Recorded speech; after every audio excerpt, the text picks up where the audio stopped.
Network initiative.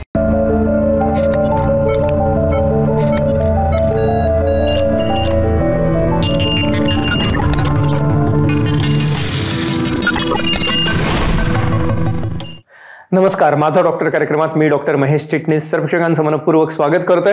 आपल्याच्या कार्यक्रमाचा विषय आहे तो आहे कार्पल टनल सिंड्रोम वरती असणारे विश्वामृत उपचार आणि विषयी चर्चा करण्यासाठी साक्षात धन्वंतरी समान असणारे वैद्यराज समीर गोविंद जमदग्नी सर आपल्याच्या कार्यक्रमात सहभागी झालेत. तर मी आपली सर्व ओळख करून देतोय वैद्यराज समीर गोविंद जमदग्नी सरांची. नमस्कार सर. नमस्कार. वैद्यराजांनी सर्वप्रथम आयुर्वेदाचार्य आणि नंतर आयुर्विद्या पारंगत अशा पदव्या आयुर्वेदातल्या संपादन केल्या आहेतच, पण विश्वामृत चिकित्सालयामध्ये आज त्यांच्या मार्गदर्शनाखाली आयुर्वेदातलं मूलभूत संशोधन होत आहे. आणि अनुषंगाने मला सर्वच प्रेक्षकांना सांगायचे की आता श्री विश्वामृत चिकित्सालय आता संपूर्ण महाराष्ट्रात कार्यरत आहे. विशेष करून पुणे, मुंबई, कोल्हापूर या ठिकाणी दवाखाने आहेतच, पण या अनुषंगाने 25 तज्ज्ञ डॉक्टरांची टीम ही सातत्याने रुग्णसेवा देण्यासाठी अहोरात्र कार्यरत असते. श्री विश्वामृत चिकित्सालयामध्ये केवळ सर्वसामान्य रुग्णच नव्हे तर या अनुषंगाने मराठी आणि हिंदी चित्रपटसृष्टीतील नामवंत कलावंत तसेच विविध क्रीडापटू, साहित्यिक, राजकारणी हे सुद्धा उपचार घेण्यासाठी येत असतात. आणि सगळ्यात महत्त्वाचं म्हणजे या ठिकाणी एकत्रितपणे घेतल्याखाली सर्व प्रकारच्या आजारांसाठी आज ठोस उपचार उपलब्ध आहेत. वैद्यराज समीर गोविंद जमदग्नी सर हे विशेष करून विश्वामृत चिकित्सालयाच्या बरोबरीने श्री विश्ववती रुग्णालय कोल्हापूर या ठिकाणी प्रमुख चिकित्सक आहेतच, पण याच बरोबरीने Nargis Dutt cancer memorial hospital जे आहे त्या ठिकाणी सुद्धा ते प्रमुख चिकित्सक म्हणून कार्यरत आहेत. ह्याच अनुषंगाने इतर विविध समस्या ज्याच्यामध्ये पोटविकार, आम्लपित्त, ऍसिडिटी, बद्धकोष्ठता, गॅस अल्सर सारखी समस्या आहे किंवा कोलायटिस सारखी समस्या आहे, IBS सारखी समस्या आहे, बद्धकोष्ठता आहे ज्यामुळे आपल्याला पाइल्स फिशर्स फिशुला म्हणजे मूळव्याध बगंदर सारखे आजार होतात, किंवा विशेष करून यकृताशी निगडीत समस्या, लिव्हर डिसऑर्डर्स आहेत ज्याच्यामध्ये फॅटी लिव्हर सिरोसिस सारखे आपल्याला आजार दिसतात, पॅनक्रियाटायटिस सारखी समस्या असो, किंवा त्याच अनुषंगाने विविध श्वसन विकार ज्याच्यामध्ये दमा, अस्थमा, ॲलर्जी, COPD सारखी समस्या आहे. या व्यतिरिक्त त्वचारोग ज्याच्यामध्ये सोरायसिस झालं, व्हिटिलिगो झालं, एक्झिमा सारखी समस्या म्हणजेच खास खरूज नायटा, किंवा खास करून केस गळण्यासारखी समस्या, संदर्भविषयक तक्रारी, किंवा त्याच्या पुढे जाऊन विशेष करून गेल्या काही वर्षात आपल्याला स्त्री पुरुष वंध्यत्वाची समस्या वाढलेली आढळते. तर बाळ होण्यासाठी अपत्यप्राप्तीचा आनंद जर का आपल्याला हवा असेल तर विश्वामृत चिकित्सालय एक आशेचा किरण आहे असं म्हणायला हरकत नाही. विश्वामृत उपचार आपल्याला ऑनलाईन आणि व्हिडिओ कन्सल्टेशनद्वारे सुद्धा घेता येणं शक्य आहे. आणि संपूर्ण महाराष्ट्रामध्ये म्हणजेच विशेष करून आपल्याला मुंबई, पुणे आणि कोल्हापूर या ठिकाणी सेवा मिळणार आहे. तर जरूर फोन करा पुढील नंबरवर. संपर्कासाठी आपण स्क्रीनवरती बघतात. सर पुन्हा एकदा स्वागत कार्यक्रमामध्ये. सर्वप्रथम कार्पल टनल सिंड्रोम विषयी आमच्या प्रेक्षकांना सांगा, काय सांगता येईल? बरोबर आहे. पहिली गोष्ट अशी की आपली पंचज्ञानेंद्रिय जशी तशी पंचकर्मेंद्रिय आहेत. वाक, पाणी, पाद, पायू, उपस्थ अशी 5 कर्मेंद्रिय सांगितलेली आहेत. त्यातलं पाणी म्हणजे हात आणि त्याच्याशी संबंधित हा आजार आहे. तर हा आजार बघत असताना युजली आधुनिक शास्त्राचे लोक हे मस्तिष्काचा विचार करण्याची शक्यता कधी नसते. तर मस्तिष्कामध्ये असलेली जी कर्मेंद्रिय आहेत त्याच्यावरती सुद्धा काम करणं हे जर केलं तर कार्पल टनल सिंड्रोमचा जो त्रास आहे तो खूप चांगल्या पद्धतीने कमी करता येतो. आणि हा स्त्रियांना जास्ती मोठ्या प्रमाणात होत असं लक्षात येतं. स्त्रियांना जेव्हा एखादी गोष्ट जास्ती होते आणि पुरुषांना कमी होते तेव्हा काही आयुर्वेदिक सिद्धांत खूप महत्त्वाचे असतात. आर्तवम, आग्नेयम, शुक्रम तु सौम्यम असं म्हटलेलं आहे. स्त्रीच्या शरीरामध्ये आग्नेयत्व म्हणजे उष्णता जास्ती आहे आणि पुरुषांच्या शरीरामध्ये सौम्यपणा जो आहे तो शुक्राच्यामध्ये जास्ती आहे. असं जर असेल तर तिच्या शरीरामध्ये उत्पन्न होणारा हा आजार जास्तीचा जो पुरुषांच्या पेक्षा जास्ती दिसतो आपल्याला स्टॅटिस्टिकल डाटाच्या नुसार, त्याच्यानुसार असं जेव्हा घडतं त्यावेळेला स्त्री विशिष्ट अवयवांचा विचार प्रत्येक गोष्टीसाठी करायला लागतो. म्हणजे स्त्रियांना कोणताही आजार होऊ दे त्याच्या उपचाराची ट्रीटमेंट किंवा रस्ता हा गर्भाशय आणि स्तन्याशयावरनंच जात असतो. त्यामुळे त्यांना स्तन्याशयाशी संबंधित ट्रीटमेंट देणं, गर्भाशयाशी संबंधित ट्रीटमेंट देणं आणि त्यांचं जे भावविश्व वेगळं आहे त्याची ट्रीटमेंट करणं, असं जर केलं तर स्त्रियांचा कोणताही आजार जो पुरुषांनाही होऊ शकतो तो चांगल्या पद्धतीने कमी करता येत असतो. तर हा महत्त्वाचा भाग ह्याच्यामध्ये खूप आहे. आता मनगटाच्या ठिकाणी असलेले हाडं, सांधे वगैरे जर बघितलं तर हे सूक्ष्म अस्थींचे सांधे आहेत. आणि ज्या वेळेला सूक्ष्म अस्थींचे सांधे असतात त्यावेळी तिथं सरक्त मेद असतो असं आयुर्वेदाने सांगितलेलं आहे. तर रक्ताची आणि मेदाची ट्रीटमेंट करणं याच्यात खूप गरजेचं असतं. रक्त आणि मेद बिघडवणारी कारणं जी असतात ती ह्या मेडियन नर्ववरती जास्ती प्रेशर आणत असतात. टनेल तुम्हाला सगळ्यांना माहिती आहे आणि त्यातनं जाणारी ही मज्जातंतू जो आहे मेडियन नर्व ह्याचा करंगळीला पुरवठा नसतो. त्यामुळे कार्पल टनेल सिंड्रोममध्ये मग करंगळीशी संबंधित लक्षणं येत नाहीत, पण पंजा जो आहे आणि उरलेली बोटं जी आहेत ती आणि मनगट ह्याच्यामध्ये वेदना होतात असं लक्षात येतं. मज्जातंतू किंवा मज्जाधातू डोळे, मस्तिष्क हे आपल्या लहान आतड्यामध्ये ग्रहणी नावाचा जो भाग आहे, ज्याला आपण डिओडेनम म्हणतो, त्या ठिकाणी त्याची उत्पत्ती पित्ताच्या बरोबरीने होत असते. त्याला रक्त, पित्त आणि मज्जा या तिघांचा एकत्र विचार केला तर ओरिजिनल ट्रीटमेंट जी आहे ती सुरू होते. मानेच्या मणक्यापासून सगळं प्रकरण जे आहे ते पोटातून बदलायला सुरुवात होते.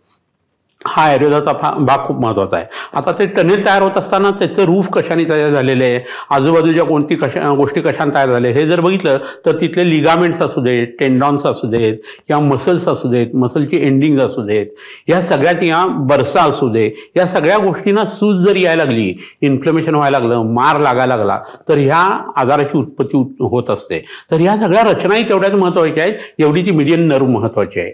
आणि या सगळ्यांची ट्रीटमेंट करताना पुन्हा रक्ताची, आणि मांसाची ट्रीटमेंट करायला लागते. त्याच्या गत वाताची ट्रीटमेंट करायला लागते. विरेको मांस मेदस्ते निर्वाह प्रशमनानीचे असं एक सूत्र आहे. त्याच्या सहाय्याने मग आम्ही या कार्पल टनेल सिंड्रोमची ट्रीटमेंट करत असतो. तर ते डाव्या हातात होऊ दे, उजव्या हातात होऊ दे, कुठेही हे झालं तर ह्याचा ऑपरेशन केल्यानंतर उलट तिथं स्कार उत्पन्न होतो, तो अवयव जखडल्यासारखा वाटतो आणि कॉम्प्लिकेशन जास्ती वाढतात असं लक्षात येतं. तर लोक तुम्ही ऑपरेशन करण्याच्या आधी एकदा जवळच्या वैद्याचा सल्ला घ्या आणि त्याला आत्ता मी जे काही सांगितलेली गोष्ट आहे ते त्याला माहीत असते, त्या पद्धतीने ट्रीटमेंट करून तुम्ही बरा होण्याचा प्रयत्न करा. एक मुलाचं विवेचन केलं आपल्याला तर वैद्यराजांनी, ज्यांची ओळख आधुनिक काळातील धन्वंतरी अशी आहे. आणि मला आवर्जून सांगायचं आहे, त्यामुळे कोणत्याही स्वरूपाचा वातव्याधी असो, आजच्या कार्यक्रमात आपण कार्पेल टनेल सिंड्रोम विषयी मार्गदर्शन घेत आहोतच, पण या अनुषंगाने कोणत्याही स्वरूपाचा वातव्याधी असो, सांधेदुखीची समस्या असो, सांधेदुखी म्हटलं की आपल्या डोळ्यासमोर गुडघेदुखी येतेच, पण गुडघेदुखीच्या बरोबरीने फ्रोझन शोल्डरसारखी समस्या आहे, म्हणजेच खांद्याची सांधेदुखी आहे किंवा इतर विविध कारणांनी उद्भवणारी सांधेदुखी आहे. खुब्याचा सांधा आपल्याला कोरोनानंतर खूप जास्त खराब झालेला दिसतो. एव्हियन सारखी समस्या दिसते त्या ठिकाणी, म्हणजेच हिप जॉईंट आहे किंवा त्याच अनुषंगाने कोपराची सांधेदुखी आहे, टाचदुखी आहे, घोट्याची सांधेदुखी आहे आणि विविध कारणांनी म्हणजेच रुमॅटॉइड आर्थरायटिस, आमवात झाला किंवा अँकिलोजिंग स्पॉन्डिलायटिस आहे, तापानंतरची सांधेदुखी, चिकुनगुनिया सारखा किंवा कोरोना नंतर सारख्या आजारानंतर उद्भवणारी जी सांधेदुखी आहे आणि विविध कारणांनी असणारे मणक्यांचे विकार, ज्याच्यामध्ये मानपाट कंबरदुखी दिसतेच, पण स्लिप डिस्क आहे, सायटिका आहे, स्पॉन्डिलायटिस सारखे आजार आहेत, उतार वयात होणारी पाठदुखी आहे ज्याला आपण स्पायनल कॅनाल स्टेनोसिस म्हणतो, अशा सर्व आजारांसाठी आपल्याला ठोस उपचार उपलब्ध आहेत. विशेष करून विश्वमृत चिकित्सालयामध्ये जे आपल्याला मिळणार आहेत पुणे, मुंबई, कोल्हापूर या ठिकाणी. या व्यतिरिक्त व्हिडिओ कन्सल्टेशन, ऑनलाईन सल्लाही आपल्याला उपलब्ध असणार आहे. त्यामुळे कोणत्याही स्वरूपाचा व्याधी असो आपण निराश होऊ नका, जरूर कॉल करा पुढील नंबरवर. संपर्कासाठी जो आपण स्क्रीनवर बघत आहात. सर, अर्थातच या अनुषंगाने आम्हाला कारणांविषयी आणि लक्षणांविषयी काय सांगता येईल? असं होतं की याची कारणं शोधत काढत असताना स्त्रियांच्या बाबतीत हे जास्ती ज्यावेळेला आढळतं ना, त्यावेळेस त्यांचं सुकुमार तत्व जे आहे ना, म्हणजे स्त्रियांचा जो कोमलपणा आहे त्याचा भाग मेदाच्या हिशोबाने आपल्याला लक्षात घ्यायला लागतो. तर शरीरामध्ये मेद बिघडवणारी जी कारणं आहेत, म्हणजे वारंवार खाणं, खाल्ल्यानंतर बसणं किंवा झोपणं, डाराडूर झोपणं, नुसतं आडवं पडणं सुद्धा नाही, असं जर व्हायला लागलं तर मग शरीरामध्ये कफ पित्त बिघडायला लागतात, मेद ही खराब व्हायला लागतो. आणि मेद खराब होत असताना, कफ पित्त वाढलेले असताना यकृताच्या संबंधाने रक्त व स्रोत जे आयुर्वेदात सांगितलेलं आहे त्यांनी रक्ताचा सुद्धा विधा उत्पन्न व्हायला लागतो. त्यामुळे आयुर्वेदात सांगितलेली ही रक्तपित्त नावाच्या आजाराची जी कारणं आहेत ती, त्याच्यानंतर वातरक्त नावाचा जो आजार आहे त्याची जी कारणं आहेत ती, ही जास्ती मोठ्या पद्धतीने लक्षात येतात. आणि बऱ्याच वेळा घरी अनेक कीटक असतात आणि आपल्याला त्याची कल्पनाही नसते. माइट्स असतात, उवा लिखांचा परिणाम येतो, ढेकून चावल्यानंतर टायफस नावाचा एक फिवर उत्पन्न होतो त्याचा परिणाम येतो, डास वगैरे डेंगीचे चावल्यानंतर त्याचा सांध्यांच्यावरती परिणाम येतो. आणि ह्याच्यामुळं आपल्या शरीरामध्ये जे स्थान वैगुण्य त्या मनगटामध्ये मेडियन नर्वच्या ठिकाणी उत्पन्न होतंय ते कुणी लक्षात घेत नाही. तर ह्या गोष्टीची ट्रीटमेंट करत असताना तुम्हाला कीटक विषाची औषधं वापरायला लागत असतात. तर नुसती संधिवाताची औषध वापरून तिथं उपयोग होत नाही. तर चंपकादी आगद नावाचा एक आगद आहे किंवा दशांग आगद नावाचा एक आहे, ते पोटातही देता येतं आणि बाहेरून लेप करता येत असतो. तर हे प्रकरण जे आहे ना, त्या कारणाच्या हिशोबाने खूप महत्त्वाचं आहे.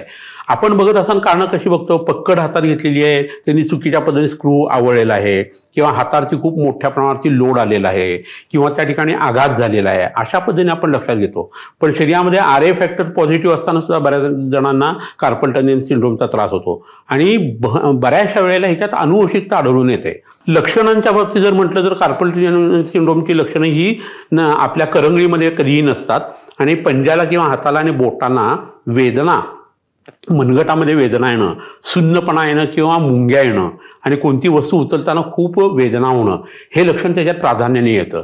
त्यामुळं कोणत्याही अवयवाची विकृत चेष्टा जी आहे ना, चेष्टा म्हणजे हालचाल, तर ही करू नये असं आयुर्वेदामध्ये सांगितलेलं आहे. त्या वात प्रकोपाचं एक कारण सांगितलेलं आहे.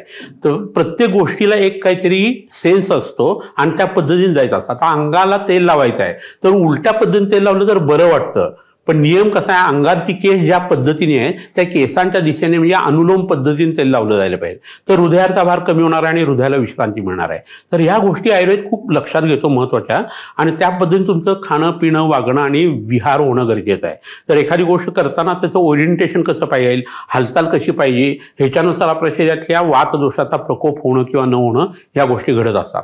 वेदना म्हटली की तिथं वात जो आहे तो शूलम नास्ति विना वातात, हे वात वाढल्याशिवाय तुम्हाला वेदना होऊ शकत नाही, असा एक पहिला भाग झाला.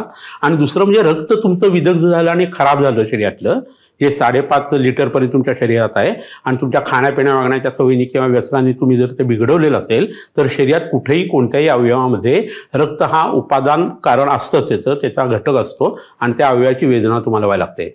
रक्ताचं मूळ स्थान जे आहे ते यकृत आणि प्लीहा आहे, त्याची शुद्धी करणं, रक्ताची शुद्धी करणं, रक्तवाहिन्यांची शुद्धी करणं, विरेचन किंवा रक्तभक्षणासारखे प्रकार वापरणं, आणि त्याच्याबरोबर वाताचं शमन केलं तर कुठल्याही ठिकाणच्या वेदना जशा जातात तशा कार्पल टनेल सिंड्रोमच्या वेदनाही जाऊ शकत असतात. तर हे लक्षण आणि कारणाच्या बाबतीत एकंदरीत विवेचन झालं. खरोखर एक मोलाचं विवेचन होतं, खास करून वातव्याधी असणाऱ्या रुग्णांसाठी. आणि मला वाटतं जरूर आपल्याला कोणत्याही स्वरूपाचा वातव्याधी असो किंवा कार्पल टनेल सिंड्रोम सारखा आजार असो, आपण निराश होऊ नका.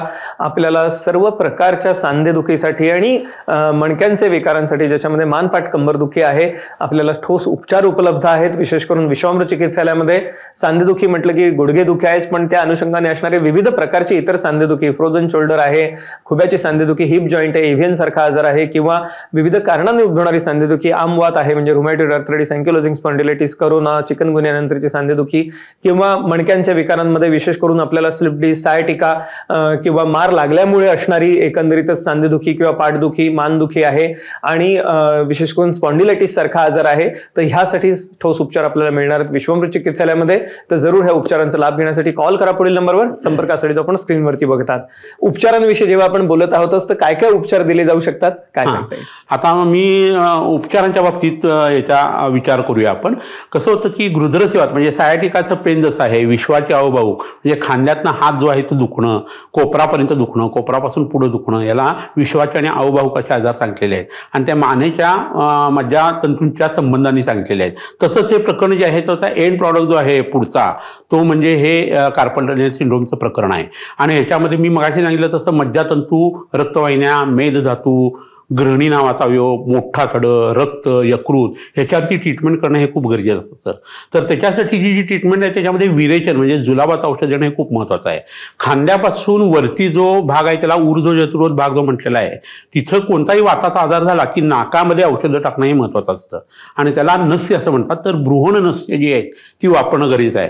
जे बला म्हणून वनस्पती आहे किंवा राळ आहे किंवा मोचरस आहे, ह्याने सिद्ध केलेलं तूप किंवा तेल आहे ते नाकात टाकलं की हा कार्पल टनेलचा त्रास खूप चांगल्या पद्धतीने कमी होतो. बस्तीचा याला उत्तम उपयोग होतो. अग्निकर्म करणं, विद्ध कर्म करणं, त्या ठिकाणी जळवा लावणं, तिथली सूज नष्ट होण्यासाठी तिथं लेप करणं, नस्य आता सांगितलं तसं कर्णपुरण आणि मुखामध्ये गंडूळ धारण करणं, अशी जर ट्रीटमेंट करायला लागलो तर ह्या आजाराचा समूळ नाश होण्याची शक्यता आहे ना, ती खूप मोठ्या प्रमाणात ती वाढत असते. ह्याच्याबरोबरीनं आपण पोटात जी औषधं देतोय त्याच्यामध्ये वात रक्त, आमवात, संधिवात, डेंग्यूचा फिवर किंवा चिकनगुन्याची जी औषध आयुर्वेद सांगितले त्याचा खुबीने जर वापर केला तर हा आजार पुन्हा उत्पन्न होण्याची शक्यता सुद्धा कमी होत असते. ह्याच्या हिशोबाने काही स्नायूशी संबंधित किंवा मज्जातंतूशी संबंधित कोणताही आजार आला ना तर त्याला अनुलोम विलोम, कपालभाती, ओंकार याचा खूप उपयोग होतो. रागदारी या संगीताची जर ट्रीटमेंट एखाद्याला हवी असेल ना तर पहाडी नावाचा जो राग आहे तो जर ऐकला गेला तर विश्वाची, अवबाहू आणि वाताचे आजार खूप चांगल्या पद्धतीने कमी येतात. मंत्र चिकित्सा जी असते ना त्याचा खूप उहापोह आयुर्वेदामध्ये केला गेलेला आहे. तर शन्नोदेवी नावाचा जो मंत्र आहे ऋग्वेदातला तो ह्या आजारांसाठी खूप उपयोगी पडत असतो. तर हे एक वेगळं प्रकरण आहे आणि त्याचा दैवोपासने ट्रीटमेंटशी संबंध असतो. युक्तिव्यपासना म्हणजे काडे गोळ्या वगैरे देणं ह्याच्याविषयी आपलं मार्गदर्शन हे ज्यादा महत्त्वाचं आहे, त्या हिशोबाने हे सांगितलं. आता ह्याच्या हिशोबाने ह्या आजारामध्ये उपयोगी पडणाऱ्या काही हिरव्या ओल्या वनस्पती आहेत त्यांचा सुद्धा आपण विचार करूया. इथं मी 3 वनस्पती हातामध्ये धरलेल्या आहेत. त्यातलं हे पहिलं पान जे दिसतंय हे एरंडाचं पान आहे. नदीच्या काठी या वनस्पती खेडेगावात खूप मोठ्या प्रमाणावरती असतं. हे निरगुडी म्हणून दुसरं पान आहे. शंकराला बेल जेव्हा मिळत नाही तेव्हा आपण निरगुडीची पानं वाहतो. ज्ञानेश्वरी सुद्धा याचा उल्लेख आहे पहा. आणि हे तिसरं जे दिसतं झाड ते म्हणजे शेवगा. तर या 3 वनस्पतींची पानं जी आहे ती एकत्र मोहरीच्या तेलात तळून त्याची पुरचुंडी बांधून जर या कार्पल सिंड्रोममध्ये शेकलं गेलं ना तर 20 मिनिटात त्याच्या वेदना कमी येतात, सूज कमी येते आणि या बोटांच्या हालचाली सुकारवायला लागतात. तर अशी ही एक वनस्पती आहे. ही दुसरी वनस्पती माझ्या हातामध्ये आहे, तुम्ही बघत असाल तर ह्याला पेटारी असं म्हणतात, मुद्रा असं सुद्धा म्हणायचे याला म्हणत असतात. आणि हा बलेचा एक प्रकार आहे, बला नावाची जी वनस्पती ती. आणि ह्याची फळं तुम्हाला दिसत आहेत पाहिजे जी आहे ती. आणि त्याचा शाईमध्ये बुडवून त्याचे छाप उठवण्याचा प्रकार लहानपणी मुलं करायची, खेळायची. तर ह्या वनस्पतीच्या पानामध्ये नवसागराचा काही प्रमाणात अंश आहे. तर या वनस्पतीचा दुधात तयार केलेला काढा जो आहे ज्याला क्षीरपाक असं म्हणतात, पानाचा, फळाचा किंवा मुळांचा, हा जर घेतला गेला ना तर मज्जातंतूची सूज झपाट्याने कमी येते. आणि टनेलचं कन्स्ट्रक्शन ज्या गोष्टीतून झालेलं आहे ते लिगामेंट, बरसा वगैरे जे तिथले आहेत ना टेंडॉन, ह्याची सूज यांनी झपाट्याने कमी येते आणि वेदनांचा नाश होतो. रक्ताचं सुद्धा प्रसादन यांनी होतं आणि त्यावेळेस सुद्धा वेदना कमी यायला लागतात. ही ढोरगुंज नावाची एक वनस्पती आहे. याला काही जण अश्वगंधा असंही म्हणतात. खरं म्हणजे ढोरगुंज थोडीशी अश्वगंधापेक्षा वेगळी आहे, पण गुणधर्म जे आहे ते बऱ्यापैकी सारखे पानांचे आहेत. मुळांच्या गुणधर्मामध्ये थोडासा फरक आहे, पण ही वनस्पती बाह्योपचारासाठी वापरायची आहे.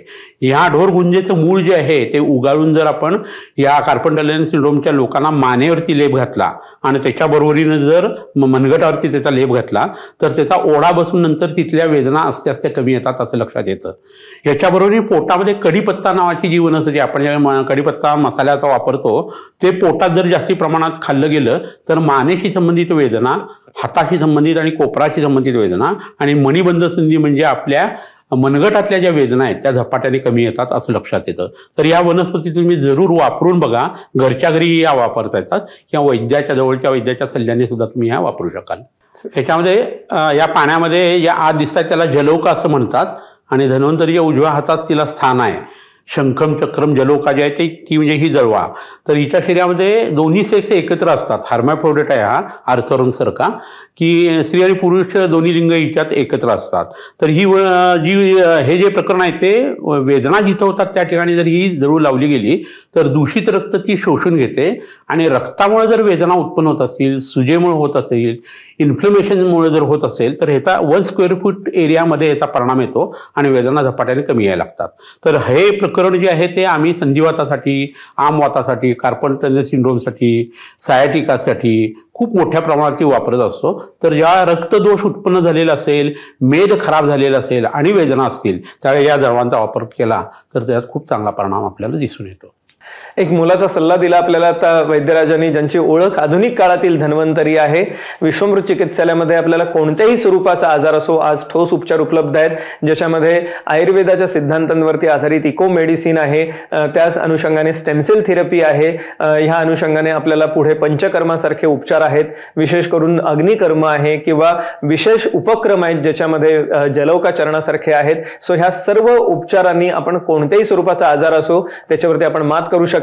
गेल्या काही वर्षात आपल्याला जीवनशैलीचे आजार बाळवलेले दिसतात, ज्याच्यामध्ये diabetes, heart disease, hypertension, obesity म्हणजे लठ्ठपणा आहे आणि अनुषंगाने कॅन्सर सारखी समस्या आपल्याला खूप वाढलेली आढळते. तर कॅन्सरसाठी आज ठोस उपचार आपल्याला विश्वमृत चिकित्सालयामध्ये उपलब्ध आहेत. ह्या अनुषंगानेच पोट विकार झाले म्हणजे आम्लपित्त, ऍसिडिटी, बद्धकोष्ठता आहे, कोलायटिस सारखा आजार आहे, पाइल्स फिशर फिशुला, मूळव्याध भगंदर सारखा आजार आहे किंवा यकृताशी निगडीत समस्या, लिव्हरचे आजार, लिव्हर सिरोसिस, कावीळ आहे, पॅनक्रियाटायटिस आहे, किडनीचे विकार आहेत, मुतखडे आहेत किंवा या अनुषंगाने आपल्याला जे दीर्घकाळ चालणारे आजार आहेत ज्याच्यामध्ये त्वचा रोग, सोरायसिस, विटिलिगो, खास खरूज नायटासारखी समस्या असो, मेंदूशी निगडीत समस्या आहेत ज्याच्यामध्ये पॅरालिसिस, डिमेन्शिया, अल्झायमर्स डिसीज सारखा आजार आहे आणि या अनुषंगाने श्वसन विकार म्हणजेच दमा, अस्थमा, ॲलर्जी सारखा आजार असो किंवा मस्क्युलोस्केलेटल डिसऑर्डर्स ज्याशी आपण आजच्या कार्यक्रमामध्ये उहापोह केलाच. सो ह्या सर्व असणाऱ्या आजारांसाठी आपल्याला ठोस उपचार उपलब्ध आहेतच, पण विशेष करून लहान मुलांच्या मेंदूशी निगडीत समस्या आहेत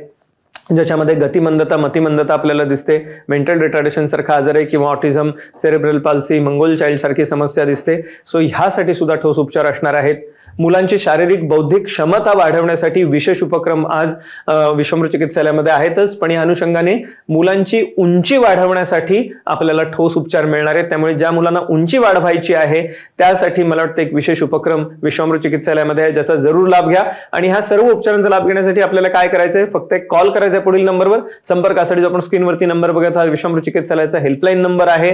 विश्वमृत चिकित्सालय आता मुंबई, पुणे, कोल्हापूर सर्वत्र उपलब्ध आहे आणि या ठिकाणी 25 तज्ञ डॉक्टरांची टीम ही सातत्याने कार्यरत असते. त्यामुळे कोणताही आजार असो आपण निराश होऊ नका, जरूर कॉल करा पुढील नंबरवर, संपर्कासाठी जो स्क्रीनवरती बघत आहात. सर, आपण आजच्या कार्यक्रमात सहभागी झालात आणि एक अमूल्य मार्गदर्शनाचा प्रश्न केलं त्याबद्दल मनपूर्वक आभार. धन्यवाद. नमस्कार.